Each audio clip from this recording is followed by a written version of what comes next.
ഹംഗറിയിലെ രാജാവായ ആൻഡ്രൂ രണ്ടാമന്റെ മകളായാണ് വിശുദ്ധ എലിസബത്ത് ജനിച്ചത്. വിവാഹത്തിന് ശേഷം വിശുദ്ധ ഭർത്താവിനോടുള്ള തന്റെ കടമയും അതുപോലെ തന്നെ ഒരു ദൈവദാസി എന്ന നിലയിലുള്ള തന്റെ ചുമതലകളും വളരെ ഭംഗിയായി നിർവഹിച്ചു പോന്നു. രാത്രികാലങ്ങളിൽ വിശുദ്ധ വളരെയേറെ നേരം ഉറക്കമില്ലാതെ പ്രാർത്ഥനകളിൽ മുഴുകുമായിരുന്നു.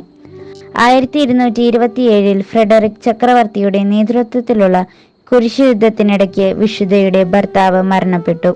തുടർന്ന് വിശുദ്ധ തന്റെ രാജകീയ പദവികളെല്ലാം ഉപേക്ഷിക്കുകയും കൂടുതൽ സ്വതന്ത്രമായി ദൈവിക കാര്യങ്ങളിൽ മുഴുകുകയും ചെയ്തു. ദൈവിക കാര്യങ്ങളിൽ മുഴുകി ജീവിച്ച വിശുദ്ധ തന്റെ നിത്യവൃത്തിക്കുള്ളത് തുന്നൽ പണിയിൽ നിന്നും സ്വരൂപിച്ചു. പ്രായത്തിൽ ചെറിയവളും നന്മ പ്രവർത്തികളിൽ വലിയവളുമായ ഈ വിശുദ്ധ 1231 വെറും 24 വയസ്സ് മാത്രം പ്രായമുള്ളപ്പോൾ കർത്താവിന് അന്ത്യനിദ്ര പ്രാപിച്ചു.